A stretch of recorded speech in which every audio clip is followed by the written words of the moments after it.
Chapter 21, EXILE in DAPITAN. On June 26, 1892, Rizal arrived in Manila. On July 3, 1892, he founded the Liga Filipina. July 7, he was arrested and deported to Dapitan without benefit of trial.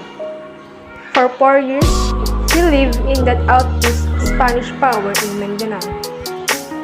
During this interlude in his life, he practiced medicine, conducted scientific researches, established a school, built the town waterworks, beautified the local plaza, carried out the literary and artistic pursuits, engaged in farming, became a successful businessman, and increased his knowledge in languages.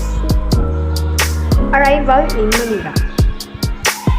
Rizal and his sister Lucia arrived in Manila at noon of Sunday, June 26, 1892, on board the small steamer Don Juan.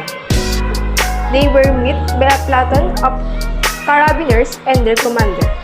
While the carabiners were inspecting their luggage, a captain and sergeant of the Guardia Civil Veterana or Manila Police, both distinguished, watched the inspection proceedings.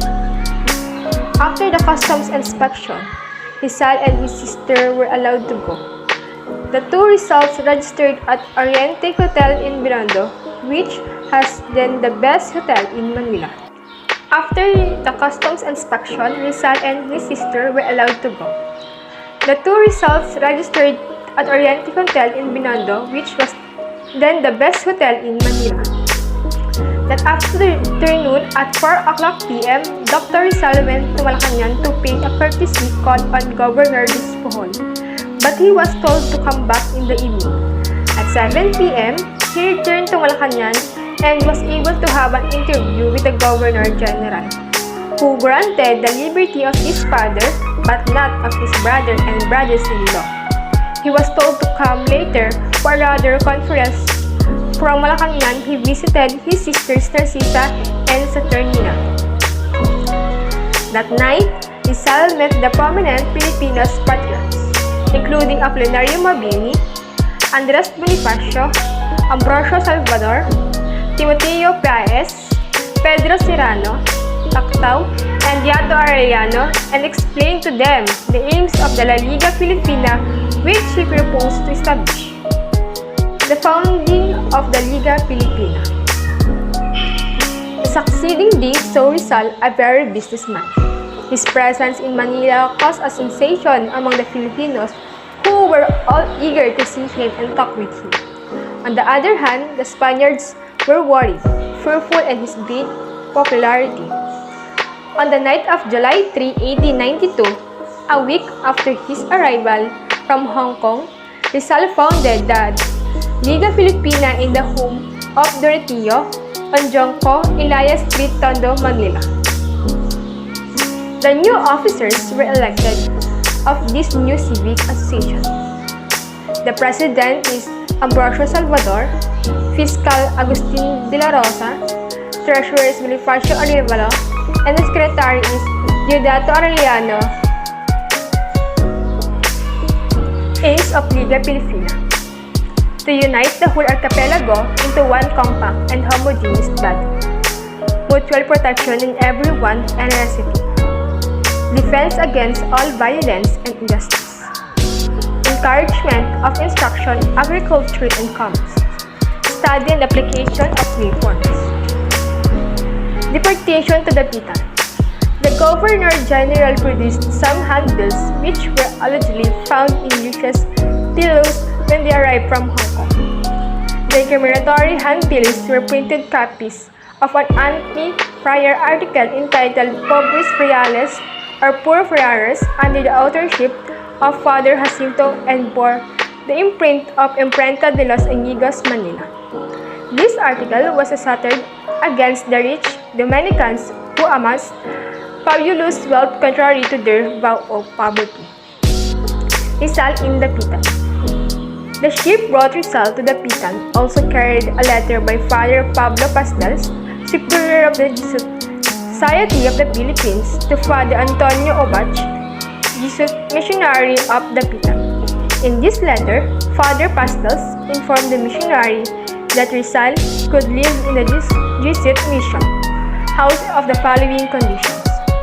Number 1, that Rizal publicly retract his errors concerning religion and make statements that were clearly pro-Spanish and against revolution. Number 2, that he perform the church rites and make general confession of his past life. Number 3, he conduct himself in an exemplary manner as a Spanish subject and a man of religion. Rizal did not agree with these conditions. Consequently, he lived in the house of the commandant, Captain Carnicero.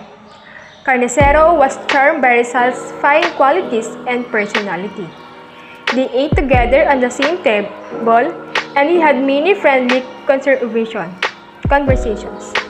Carnicero came to know that Rizal was not a common felon, much less as filibuster. Useful and peaceful life. In Dapitan, Rizal lived an exemplary life, fruitful in achievements and idyllic in serenity. The members of his family took turns in visiting him in order to assuage his loneliness in Dapitan, a solitary outpost of Spanish power in the Moralan. Among them were his mothers, sisters Trinidad, Maria, and Narcisa, and his newpies, Teodosio, Estancelo, Mauricio, and Prudencio. He built his own house by the seashore, surrounded by a garden of fruit trees. He had also another house for his school boys and the hospital for his patients. Never had an EXILE so busy a life as Rizal's in a faraway Dapitan. All his available time he devoted to the practice of medicine, to his artistic, literary, educational, linguistic, and scientific pursuits, to his agricultural and business activities, to certain civic projects. Rizal practiced medicine in Dapitan. He had many patients, but most of them were poor, so that he even gave them a free medicine. His mother and sister Maria arrived in Dapitan and lived with him for 1 year and a half. For the third time, Rizal operated on his mother's eyes. The operation was successful, but Doña Teodora, ignoring her son's instructions, removed the bandage from her eyes, thereby causing the wound to be infected. Rizal's fame as a physician, particularly as an eye specialist, spread wide and far. He had many patients who came from different parts of the Philippines, from Luzon, Bohol, Cebu, Panay, Negros, and Mindanao, and even from Hong Kong. A rich Filipino patient, Don Ignacio Tomarong, was able to see again because of Rizal's ophthalmic skill, and highly gratified by the restoration of his sight. He paid 3,000 pesos. Another rich patient, an Englishman, paid 500 pesos. Don Florencio Ascarada, a rich hacendero of Aklan, was also cured of an eye ailment and paid Rizal a cargo of sugar. Rizal as an engineer. Rizal held the title of expert surveyor, perito agrimensor, which he obtained from Ateneo. He supplemented his training as a surveyor by his reading of engineering books so that he came to know about engineering. In Dapitan, he applied his knowledge of engineering by constructing a system of waterworks in order to furnish clean water to the town people. Civic projects for Dapitan. When Rizal arrived in Dapitan, he was sad to see it dirty, unkempt, and unprogressive. He decided to improve it to the best of his God-given talents and to awaken the civic consciousness of its people. Aside from constructing the town's first water system, he spent many months draining the marshes in order to get rid of the malaria that infested Dapitan. The 500 pesos which his English patient paid him was used by him to equip the town with its lighting system. The lighting system consisted of coconut oil lamps placed in the dark streets of Dapitan. Another civic project of Rizal was the beautification of Dapitan. With the help of his former Jesuit teacher and friend Father Francisco Sanchez, he remodeled the town plaza in order to enhance its beauty. Rizal as an educator. Since boyhood, Rizal knew the value of good education. His EXILE in DAPITAN gave him the opportunity to put into practice his educational ideas. He established a school which was attended by a group of select boys, prominent families in DAPITAN. Rizal taught his boys reading, writing, languages, geography, history, mathematics, industrial work, nature study, morals, and gymnastics. Contribution to science. Rizal found Mindanao a rich virgin field for collecting specimens. Rizal discovered some rare specimens which were named in his honor by the scientists. Draco rizali, a flying dragon, Apogania rizali, a small beetle, Rhocoporus rizali, a rare frog. Linguistic studies. He wrote a Tagalog grammar, made a comparative study of the Visayan and Malayan languages, and studied the Visayan, Cebuana, and Subanon languages. Rizal could rank with the world's greatest linguists. He knew 22 languages, consisting Tagalog, Ilocano, Visayan, Subanon, Spanish, Latin Greek, English, French, German, Arabic, Malayan, Hebrew, Sanskrit, Dutch, Catalan, Chinese, Japanese, Portuguese, Swedish, Russian. Rizal as an artist. Artistic work in DAPITAN. He contributed his painting skill to the Sisters of Charity who were preparing the sanctuary of the Holy Virgin in their private chapel. Rizal made sketches of persons and things that attracted him in DAPITAN. He drew the three rare species of animal life, the dragon, frog, and beetle, which he had discovered. Another sculptural work is a wood carving of Josephine Bracken, the DAPITAN girl. Rizal as farmer.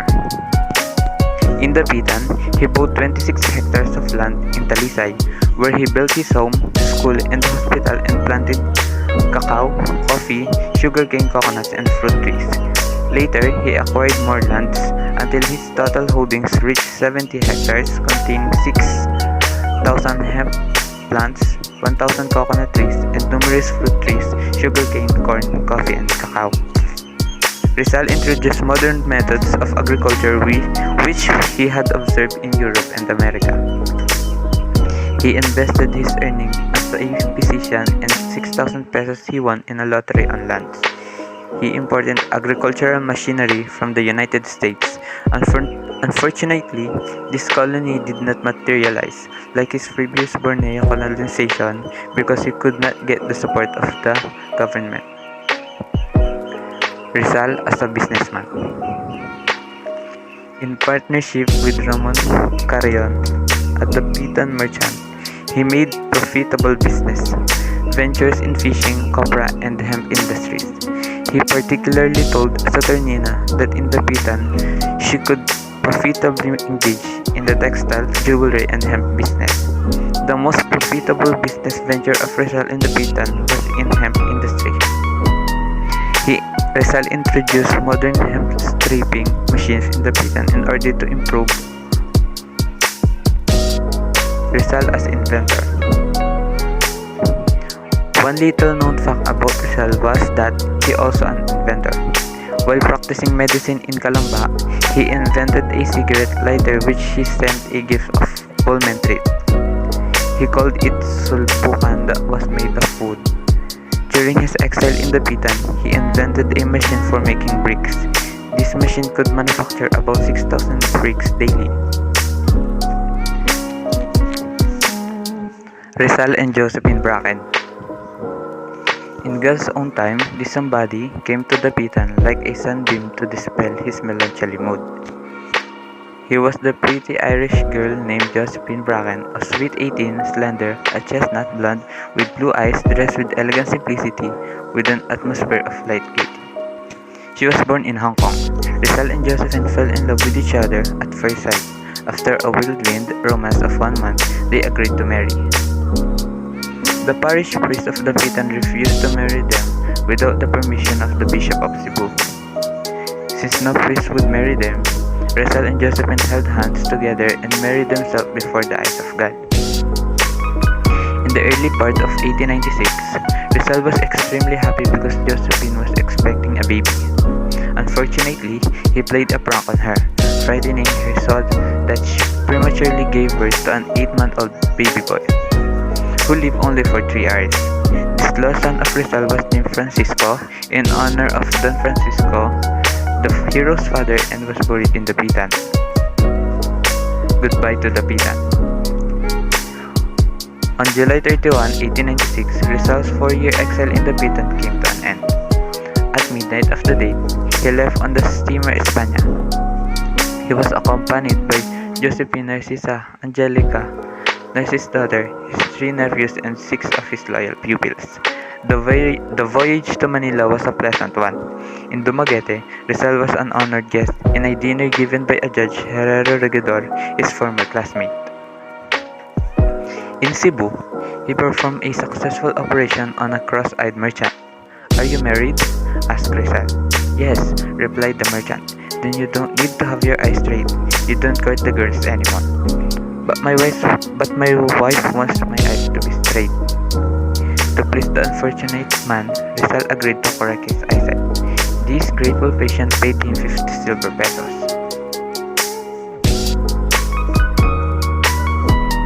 Thank you so much.